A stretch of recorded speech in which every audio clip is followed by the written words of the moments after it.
symbol of swag, symbol of coolness, and cause of brutally death.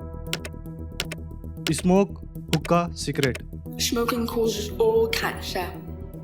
If it didn't, I wouldn't be needing chemotherapy. If looking at all cancer on the cigarette pack makes you uncomfortable, quitting is hard. Not quitting is harder.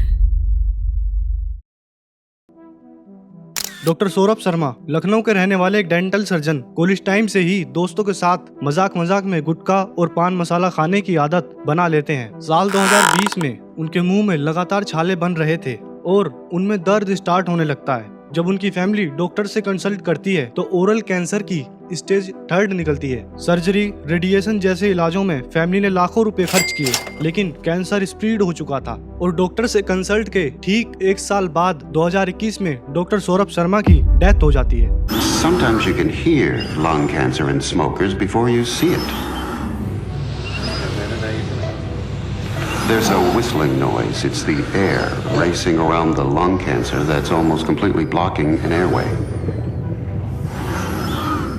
By the time most lung cancers are discovered, it's already too late to operate. एक doctor जो patient को oral hygiene और cancer से बचाने की advice देता था, वही अपनी इस एडिक्शन की वजह से खुद नहीं बच पाया। हर साल तंबाकू और धूम्रपान की वजह से पूरी दुनिया में करीब 95 लाख लोगों की और भारत में 13.5 लाख लोगों की मौत हो जाती है।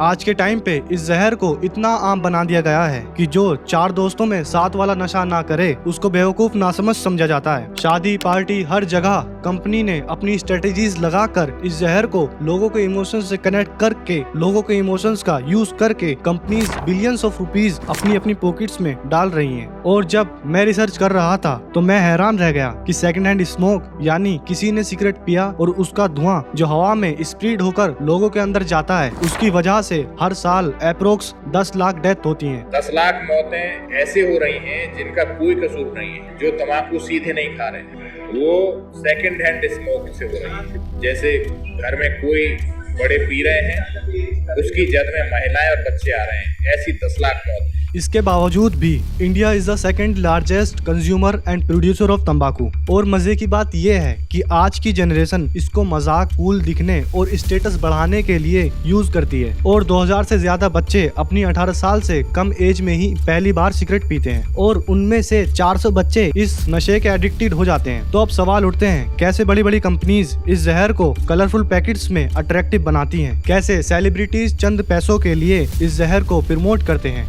जहां उनके एक ऐड की वजह से लाखों लोग एडिक्ट हो जाते हैं? और सबसे इम्पोर्टेंट, आखिर मजाक मजाक में ये एडिक्शन कैसे बन जाती है?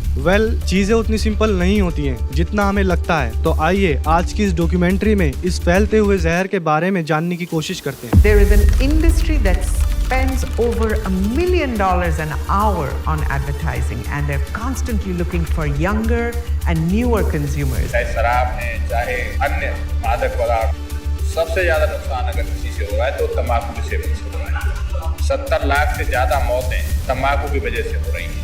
शरीर के किसी भी हिस्से में होने वाले कैंसर की बड़ी वजह स्मोकिंग या तंबाकू का सेवन है। स्मोकिंग से हार्ट अटैक की संभावनाएं कई गुना बढ़ जाती हैं। तंबाकू की वजह से टीबी, दमा जैसी बीमारी होने की संभावना भी कई गुना बढ़ती है।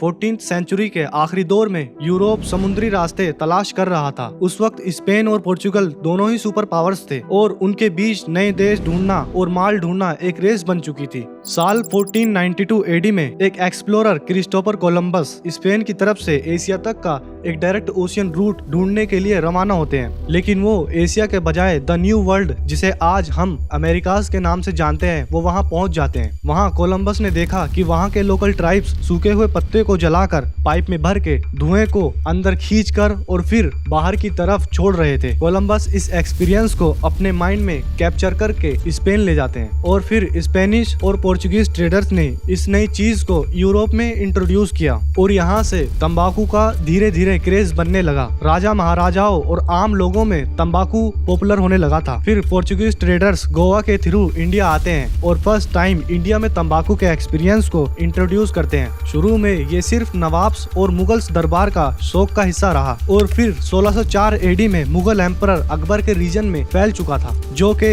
एक शान, स्टेटस और शौक बनने लगा। और ऐसे धीरे धीरे हुक्का और तंबाकू शौक से पूरे कल्चर में ट्रेंड बन गया। और लेट 17th सेंचुरी आते आते तंबाकू गांव गली तक फैल गया और कुछ लोगों ने इसको तेंदू पत्तों में बांधकर बीड़ी का इन्वेंशन कर दिया। इसी के कुछ टाइम बाद ब्रिटिश मॉडर्न सिगरेट लाते हैं, जिसे अर्बन एलीट क्लास में फैशन और लाइफस्टाइल का हिस्सा माना जाने लगा। और 20th सेंचुरी में इंडस्ट्रियल पैकेजिंग और मार्केटिंग के जरिए पान मसाला, गुटखा आया, जो यूथ लोअर मिडिल क्लास में एकदम पॉपुलर होने लगा। आज भी ये प्रोडक्ट हर चाय, दोस्ती और शादी के साथ एक कल्चरल नॉर्म की तरह प्रेजेंट है।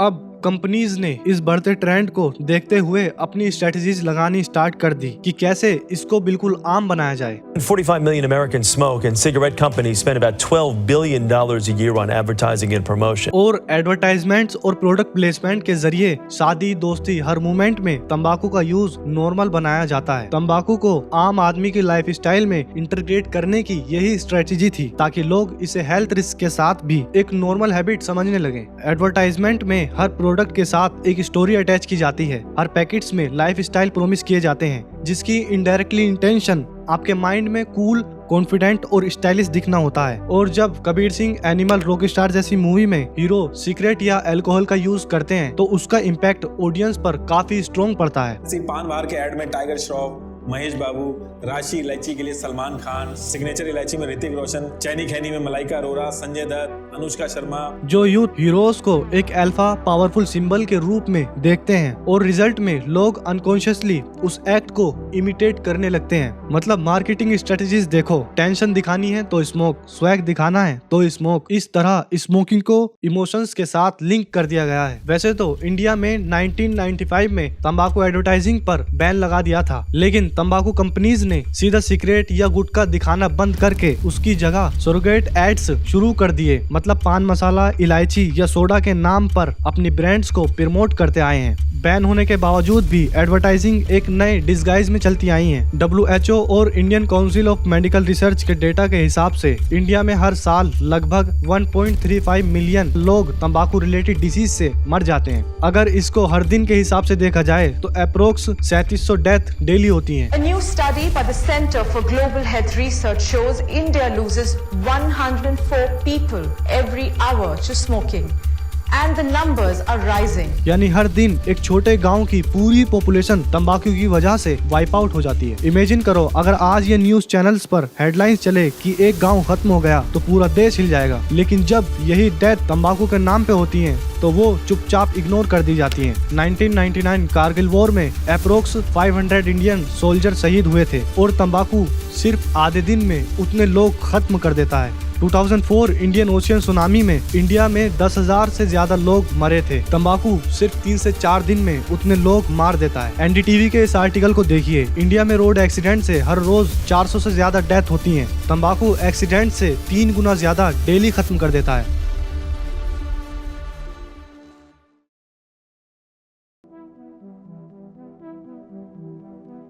एक इंसान जब सिगरेट का एक पफ लेता है, उसके अंदर से उठने वाली स्मोक सिर्फ हवा नहीं होती, उसमें 5000 से ज्यादा केमिकल्स होते हैं और उन्हीं में से एक सबसे खतरनाक है टार। ये सिगरेट की ब्लैक चिपचिपी लेयर है जो सीधे आपके दांतों और मसूड़ों पर चिपक जाता है और धीरे धीरे दांत पीले काले हो जाते हैं और फिर कैविटीज, गम डिसीज होने लगती है। फिर धीरे धीरे ये स्मोक आपके स्मेल डिटेक्ट करने वाली नर्व्स को डैमेज करता है। इसीलिए स्मोकर्स को अक्सर लगता है कि उन्हें खुशबू कम आती है, उनका टेस्ट बिल्कुल डल हो जाता है। एक आम धूम्रपान करने वाले व्यक्ति के फेफड़ों को अगर आपने जोड़कर देखें तो इतनी मात्रा में आपको साल भर का कैंसर पैदा करने वाला टार मिलेगा। जब वही स्मोक लंग्स तक पहुंचती है तो लंग्स में जो छोटी छोटी बाल जैसी स्ट्रक्चर होती है, जिसे सीलिया कहते हैं, इनका काम होता है आपकी सांस की नली को क्लीन रखना, डस्ट और जम्स को बाहर निकालना। लेकिन सिगरेट स्मोक इन सीलिया को मार देता है और जब सीलिया खत्म हो जाती है तो रेस्पिरेटरी ट्रैक्ट डर्टी हो जाता है और रिजल्ट में क्रोनिक जैसी डिसीज होने लगती है। सिर्फ इतना ही नहीं, आपके लंग्स के अंदर जो छोटी छोटी हवा की तिल्लियां जिसको हम एल्वियोली कहते हैं, ये वही जगह है जहां ऑक्सीजन ब्लड में जाती है और कार्बन डाइऑक्साइड निकलती है। लेकिन स्मोक इन एल्वियोली को फिल कर देता है, मतलब जिस जगह को ऑक्सीजन और CO2 एक्सचेंज करनी चाहिए थी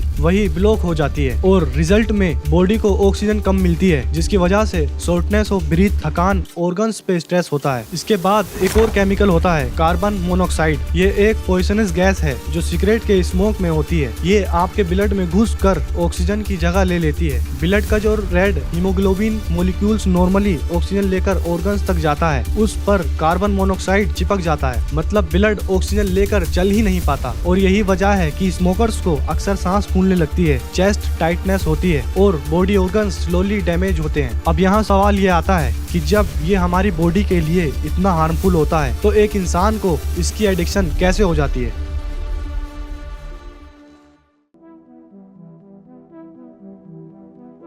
तंबाकू में एक केमिकल होता है जिसको निकोटीन कहते हैं। जब भी कोई गुटखा या सिगरेट पीता है तो ये निकोटीन हमारे ब्लड में मिलकर उसके साथ फ्लो करने लगता है और कुछ ही सेकंड्स में हमारे दिमाग तक पहुंच जाता है। निकोटीन ब्रेन को फोर्स करता है डोपामिन रिलीज करने के लिए। डोपामिन बेसिकली वो केमिकल है जो हैप्पीनेस, सुकून और थोड़ी एनर्जी देता है। अब ऑब्वियस है, जब ब्रेन को बार बार ये फेक हैप्पीनेस मिलती है तो उसकी आदत हमारे ब्रेन के साथ साथ बॉडी तक बन जाती है और फिर इंसान उस खुशी के लिए बार बार तंबाकू का यूज करता है। लेकिन जब निकोटीन ना मिले तब बॉडी में बेचैनी, इरिटेबिलिटी, एंजाइटी होने लगती है। और तो और एक वक्त ऐसा आता है कि ब्रेन को ये फेक हैप्पीनेस की आदत हो जाती है, मतलब ब्रेन इससे ज्यादा डोज लेने पर मजबूर करता है और यहीं पर एक इंसान इस एडिक्शन ट्रैप में फंस जाता है। अब जो ऑलरेडी इसमें फंसे हुए हैं वो इस एडिक्शन से बाहर कैसे निकले, इसके कुछ स्टेप्स हैं। सबसे पहले अपना स्ट्रॉन्ग इरादा बनाओ और अपनी रीजंस कहीं पर लिख दो कि आप तंबाकू को क्यों छोड़ना चाहते हो और उनको बार बार पढ़ते रहो। सारे तंबाकू आइटम, सिगरेट, गुटखा, लाइटर, मैच बॉक्स सब अपने आसपास से दूर फेंक दो और अपने आप को ज्यादातर बिजी रखो। एक्सरसाइज करो, वॉक के लिए जाओ या कोई फेवरेट काम करो। जो दोस्त नशा करते हैं उनसे थोड़ा डिस्टेंस मेंटेन रखो और ज्यादा वक्त उन लोगों के साथ बिताओ जो तंबाकू यूज नहीं करते। और हमेशा याद रखो कि तंबाकू छोड़ना मुश्किल है लेकिन नामुमकिन नहीं। आज अगर तुम इस नशे को तोड़ दोगे तो कल आपके माँ बाप के सपने टूटने से बच जाएंगे। बहुत बहुत शुक्रिया।